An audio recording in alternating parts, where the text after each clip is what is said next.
안녕하세요, 멘탈천국입니다. 오늘 말씀드릴 작품은 헨젤과 그레텔을 모티브로 만들어낸 판타지 미스터리 장르로 관심을 모았던 영화 그레텔과 헨젤 리뷰입니다.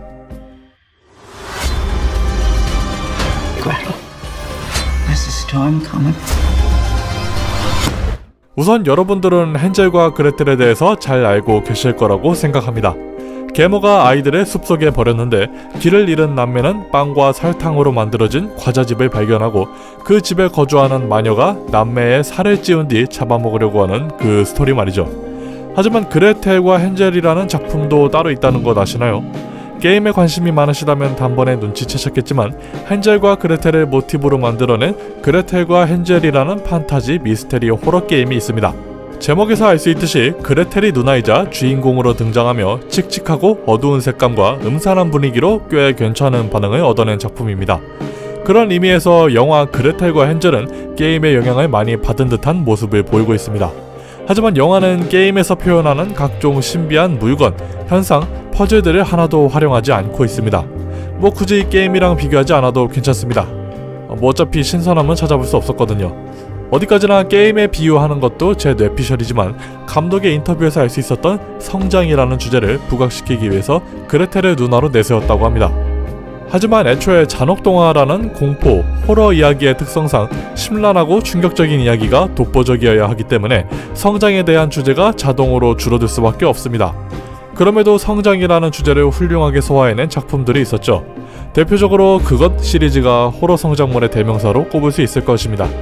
마침 그레텔 역을 맡은 소피아 릴리스 배우는 그것의 주연으로 등장했으나 공포, 호러 성장물 하면 떠오르는 소피아 릴리스의 실력에 비해 영화가 받쳐주지 못한 아쉬움을 크게 남긴 영화였습니다.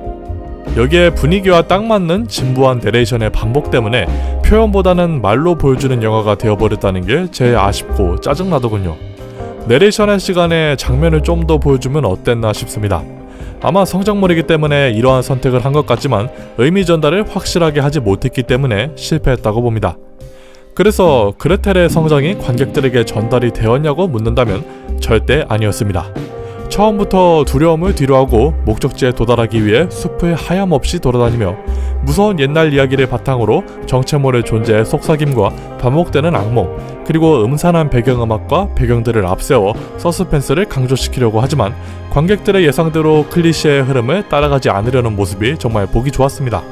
다만 이야기를 비틀어도 역시나 진보했다는 게 문제죠.